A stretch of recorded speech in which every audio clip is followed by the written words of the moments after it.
ఇక హైదరాబాద్ లో ఎబోలా కలకలం సృష్టిస్తుంది. సుడాన్ నుంచి వచ్చిన ప్రయాణికుడికి ఫీవర్ లక్షణాలు ఉన్నట్టు తెలుస్తుంది. అయితే దీంతో ఎయిర్పోర్ట్ అధికారులు అయితే అప్రమత్తమయ్యారు. శంషాబాద్ ఎయిర్పోర్ట్ అధికారులు అయితే అంబులెన్స్ లో గాంధీ ఐసోలేషన్ వార్డుకి తరలించారు. అతన్ని ప్రస్తుతం శాంపిల్స్ అయితే పూణే ల్యాబ్ కి పంపించారు వైద్యులు.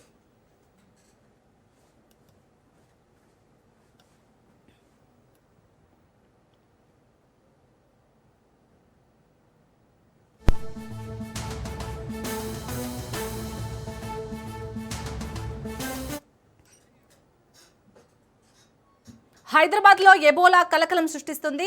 సుడాన్ నుంచి వచ్చిన ప్రయాణికుడికి ఫీవర్ లక్షణాలు ఉన్నట్లు తెలుస్తుంది. దీంతో శంషాబాద్ ఎయిర్పోర్ట్ అధికారులు అప్రమత్తమయ్యారు.